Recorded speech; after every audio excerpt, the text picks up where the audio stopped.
Dear students, आज की चर्चा का विषय किंकिंग के लिए है।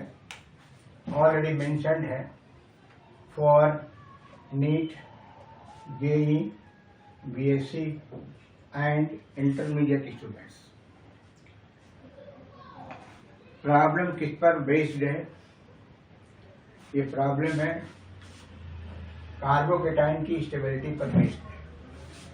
आपको ये बताना है कि दिए हुए कार्बोकेटाइन में उनके डिक्रीजिंग ऑर्डर, स्टेबिलिटी का डिक्रीजिंग ऑर्डर क्या है। तो प्रॉब्लम ऑलरेडी ये कार्बोकेटाइन्स है, ये सॉल्व प्रॉब्लम में जो मैंने सॉल्व किया, इसलिए इसका नाम है solve problem of carbocation stability. अब इसमें जो प्रॉब्लम लिखा है, arrange the carbocations in decreasing order of stability, decreasing order of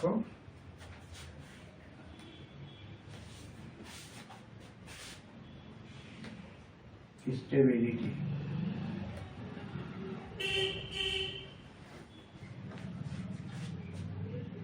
जो कार्बोकेटाइन मेंशन्ड है वे ए, बी और सी है। 3 कार्बोकेटाइन मेंशन्ड है।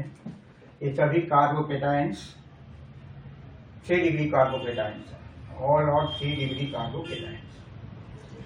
डिफरेंस क्या है इनके सब्स्टिट्यूएंट में? डिफरेंस जैसे इस कार्बोकेटाइन के आइसो पोजीशन पर आइसोप्रोपाइल ग्रुप है, यहाँ भी आइसोप्रोपाइल है, और ये तो कॉमन सब में है। ये इसमें दोनों सेम है, लेकिन तीसरे में यहाँ पर एरोमेटिक रिंग, बेंजीन रिंग है, और यहाँ पर CH3। ऑल और 3 डिग्री कार्बोकेटाइन्स, ऑल और 3 डिग्री कार्बोकेटाइन्स। अब इनकी स्टेबिलिटी कंसीडर करने के लिए कौन कौन से इफेक्ट कंसीडर किए जाए, तो इसके लिए मैंने हिंट दिया है, हिंट फॉर सोल्यूशन। इस हिंट की सहायता से आप सोल्यूशन को फाइंड आउट कर लेंगे। तो पहला हिंट क्या है? Consider 2 effects. Consider 2 effects. Number 1 resonance effect, number 2 hyper conjugation effect. ये दोनों इफेक्ट कार्बोकेटाइन के स्टेबिलिटी ऑर्डर में काफ़ी हेल्पफुल है। इसका जो करेक्ट सोल्यूशन है वो ये है कि C is more stable than B and B is more stable than A। So solution है correct order of stability in decreasing order is C more stable than B and B is more stable than A। इसको आप देख लीजिए, पढ़ लीजिए। 1 minute में आपको मौका देता हूँ, पढ़ लीजिए इसको, तब हम फिर डिस्कस करते हैं इसका एक्सप्लेनेशन।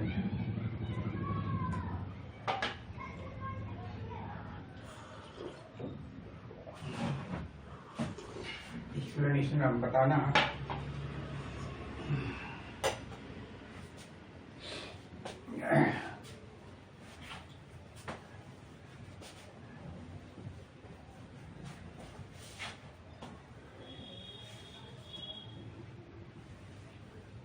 आंसर ऑलरेडी लिख चुका हूँ, हिंट फॉर सोल्यूशन की अब कोई जरूरत नहीं है, ऑलरेडी आपके माइंड में आ गया होगा।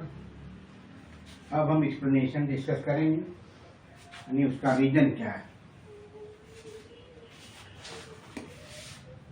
रीजन जैसे आप यहाँ पर रिजोनेंस होगा, लेकिन यहाँ का रिजोनेंस जो है वो हिंडर्ड रिजोनेंस है।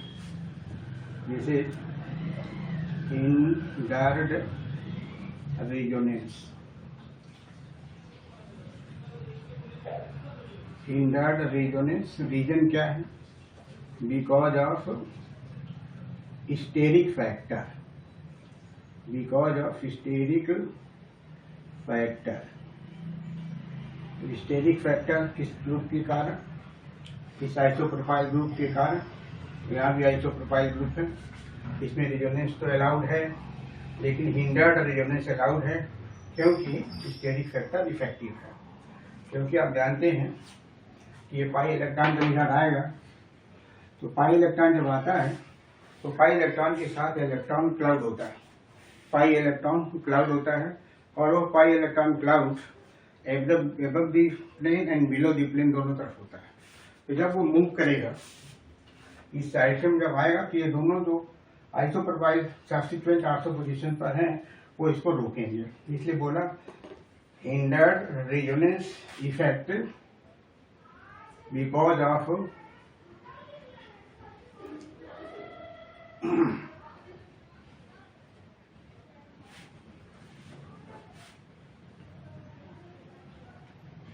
effect because of steric factor। यहाँ पर no steric factor, no steric factor, but resonance effect is more, resonance effect is more than A, than A। देखिए यहाँ पर कोई स्टेरिक फैक्टर नहीं है, रेजोनेंस इफेक्ट काम करता है और इस ए से ज़्यादा इफेक्टिव है रेजोनेंस इफेक्ट, इसलिए B is more stable than A हो जाएगा। इसमें देखिए यहाँ पर no steric factor, no steric factor,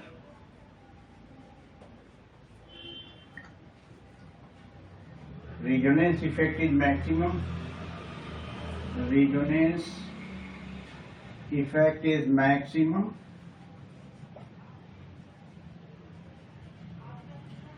and when resonance effect is maximum means more stable, means more strong, more stable, more stable than B, than B, than B हो जाएगा। ये आपका अभी फैक्टर और इसमें ये आप देख लीजिए, लिख लीजिए।